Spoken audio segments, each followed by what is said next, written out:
there, welcome back. Today I'm going to talk about Robin and Marian, which is a Richard Lester film from the 1770s. Now this is one of those films that's always been thought of as a good film. From release, it was always highly rated as a really good film. So there's never been any kind of thing where it's underrated or anything. No, it's always been perceived as good on release. It made money, it was done well, it was a very respectable film in the career of a very good director, Richard Lester. The performances were terrific, but it's been kind of forgotten about a little bit recently. It's one of those films that it's taken for granted. It's like it wasn't something like Jaws or Close Encounters that was a big iconic film, so it's always remembered. It's one of those films that you get every year that's a good film that gets accepted as a good film, and it's re-released on different formats. It's on TV a lot. Most of you've probably seen it at some point. It's a very good film, but what I'm saying here now is it's a masterpiece. It's really amazing. It's aged so well. It's so well done that it should be viewed higher in the pantheon of great films than it ever has been, because it's a popular film about Robin Hood. You think, it's Robin Hood. There can't be anything there, can there? You know. But then again, there's also this Lancelot de Lac about King Arthur. There's like a great film about King Arthur, or Excalibur about King Arthur. The right director doing it with the right script, with the right cast, can make something amazing. So this is of the really great Robin Hoods. I mean, there's only a few really great Robin Hoods. There's They're All Flown, which is a very different one.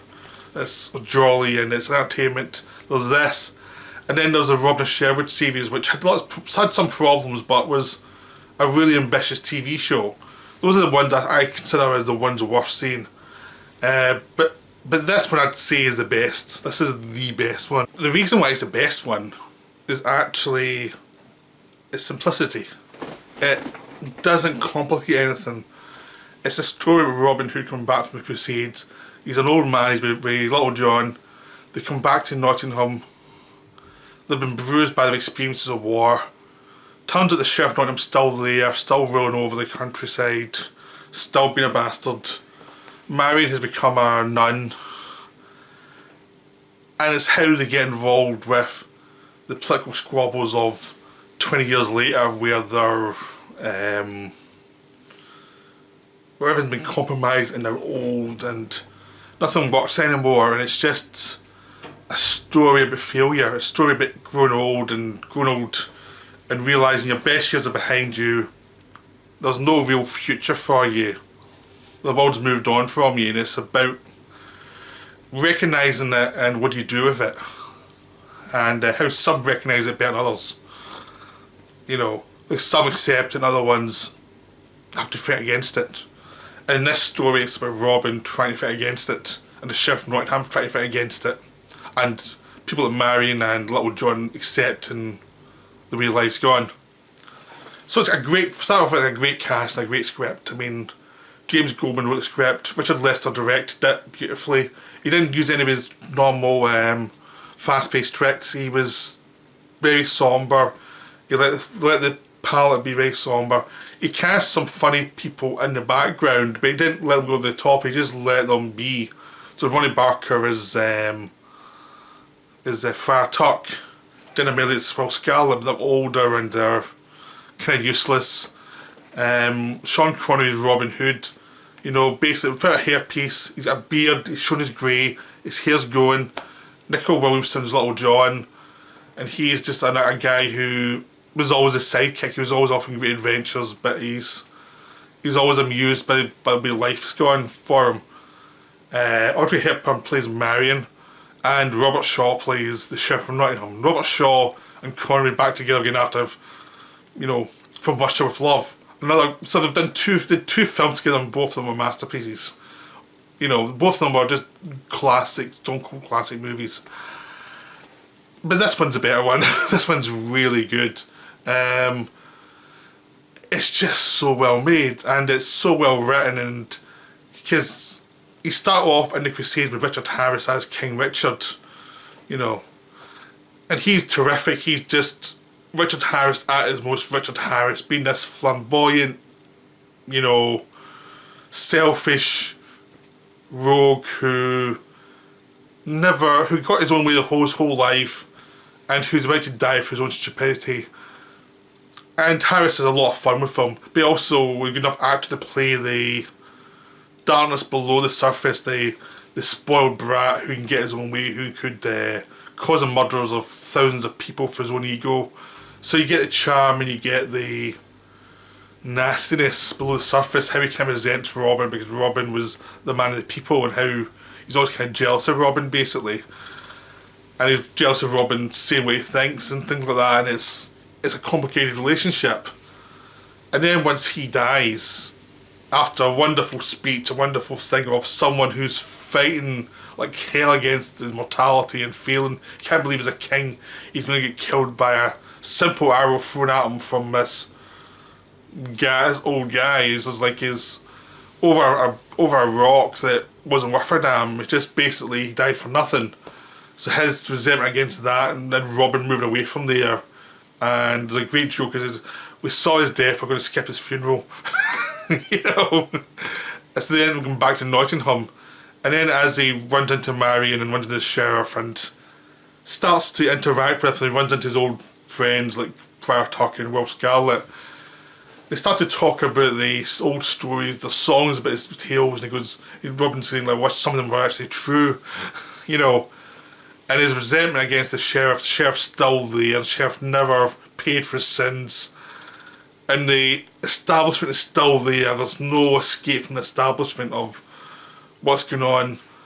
And King John, the corrupt prince, now king, and he's just this guy who's married to a 12-year-old played by Ian Holm, and he's insecure and unsure of himself, and that's all going to go to pot and become the Magna Carta. He's going to be the king that causes the Magna Carta and causes the rights for the people of the land because he's so incompetent.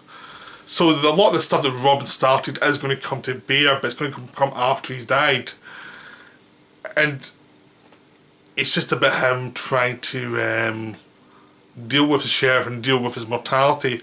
Because he does things that causes Marian's going to get arrested because she's a nun and they've outlawed the Catholic Church. So Tuck can't perform services either and get paid for that. And Marian's going to be thrown in jail for not submitting. And it becomes this whole thing of him trying to prove himself to her, him causing havoc, and becoming wanted again. And it's all about the actual wounds they caused each other, but him leaving all those years ago to go to the war, and how he left her basically bereft, and the damage he caused, and the damage that he caused himself, and the damage that the war caused. He saw his cause turned out to be worth nothing because Richard was a lunatic. And it becomes a story of them having to learn to forgive each other, him having to forgive each other, him trying to live up to the myth he created, the myth that was created around him, and how he can't really live up to that. It's just impossible.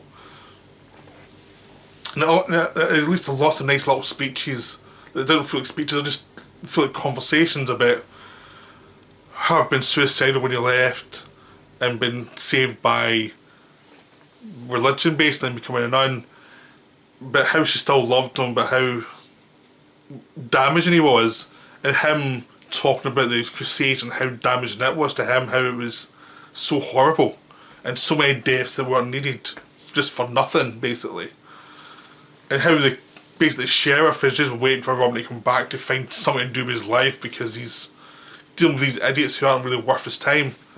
So he's just waiting for this final battle with Robin Hood just for somebody to do. And it all leads to this useless battle on the battlefield between the sheriff and Robin Hood, where they basically brutalise each other and kill each other.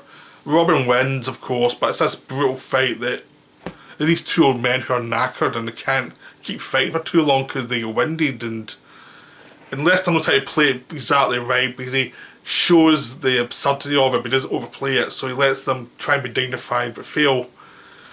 And you know, and they're both kind of amused by how bad they are now, how tired they are. Because having Sean Connery there, they can play that without losing the seriousness of it. And the whole thing is about mortality and the passing of time, and how they're no longer who they thought they were. They're just it's these old men now. It doesn't matter to anybody. This fight's personal, but it doesn't matter. They could not have the fight and been fine. It doesn't matter to the sheriff more than anybody to have this final fight, and he loses his life because of it. And because Robin couldn't resist poking at him, he loses his life. So by the time he gets back, he's injured. Back to the fight, he's injured. And Marian knows the gig's up, he's dying. So she poisons him so he can have a quicker escape from life. So instead of being in pain, she poisons herself at the same time, just because she can't, after all this happened, she can't live without him anymore. Because he's the one she loved. So it becomes, we end up with the classic thing with Robin, where he fires an arrow and says, bury us together where this lands. So it's a wonderful ending, and it's part of the myth already. But they just play it perfectly by underplaying it and just playing the idea of these older people who, they're not out for romance, they're just out for an understanding of each other and an understanding of what their lives were and what their lives meant to each other. So it's a wonderful film, and it's just so perfect. It's just so well done that you really need to see it, because it's just so beautifully done. Like, everything's pitch perfect. The atmosphere's there. It's fun, but you've always got the melancholy below the surface. The pacing's terrific. It's only about an hour 40 minutes long or something like that, so it gets to the point always, but it keeps the pacing slow enough so you can feel the idea of these people who are older, who can't go as quickly as they'd like to go. They're quick in their heads, and that's the unreality, and it just becomes a story about aging and regret and where your life's going. It's just a wonderful film. It's one of those films that makes you realise how good Richard Lester actually was as a director, because he always gets slated as being the Beatles director, the guy who went too fast. But he made stuff like this, Petulia, How I Won the War, Bed Sitting Room, all these really dark, interesting films that are underrated. Juggernaut as well. He's a very underrated director. This is one of his great films. This is really worth seeing. So I highly recommend seeing it. It's just so good. And it's easy to find. You can find it in streaming. Premium is going to do a new release of it this month on Blu-ray. It's worth getting. It's so good. So I hope you enjoyed this video, and I'll be back soon for another one. Okay, bye for now.